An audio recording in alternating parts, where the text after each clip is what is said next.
2017ஆம் ஆண்டு அரியலூர் மாவட்டத்தில் ஒரு ஏழை தலித் சிறுமி கொடூரமான முறையில் கும்மல் பாலுறவுக்கு உள்ளாக்கப்பட்டு கிணற்றில வீசி எறியப்பட்டாள். மாநிலம் முழுவதும் ஊடகங்களில் கவனத்தை அது கவர்ந்தது. எல்லோரும் அரசியல் கட்சிகள் கண்டித்தார்கள்.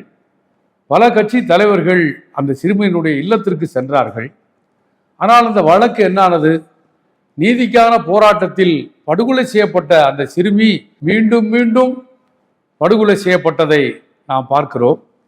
7 ஆண்டு காலம் அந்த வழக்கை தீண்டாமை ஒழிப்பு முன்னணி மிகுந்த கவனத்தோடு நாங்கள் நடத்தினோம். காவல்துறை மிக மோசமாக கையாண்ட வழக்கு அது.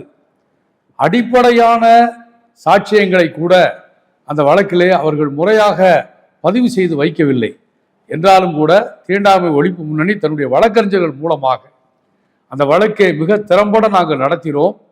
பல்வேறு திருப்பங்கள் ஏற்பட்ட போதெல்லாம் அதை வெற்றிகரமாக நாங்கள் எதிர்கொண்டோம். கடந்த ஏப்ரல் மாதம் 12ஆம் தேதி அரியலூர் மகிழா நீதிமன்றத்தில் குற்றவாளிக்கு ஆயுள் தண்டனை விதிக்கப்பட்டிருக்கிறது. இடதுசாரிகள் என்ன செய்கிறார்கள், தலித்துகளுடைய உரிமைகளுக்காக என்ன செய்கிறார்கள் என்ற கேள்வி இன்றைக்கு தமிழகத்தில் பலமாக பேசப்பட்டு வரக்கூடிய நேரத்தில் நான் அரியலூர் சிறுமியின் வழக்கை தீண்டாமை ஒழிப்பு முன்னணி இடதுசாரி எப்படி நடத்தினார்கள் என்பது மட்டுமே இப்படி பேசுகிறவர்களுக்கு நாங்கள் சொல்லக்கூடிய பதில். இந்த வழக்கை எங்களோடு சேர்ந்து திறம்பட நடத்திய வழக்கறிஞர் அபிராமனுக்கு நாளை மே 2ஆம் தேதி மாலை 6 மணிக்கு 52 குக்ஸ் ரோட்டில் மார்க்சிஸ்ட் கட்சியினுடைய மாவட்ட குழு அலுவலகத்தில் நடைபெறுகிற பாராட்டு விழாவில் நீங்களும் பங்கேற்க வாருங்கள்.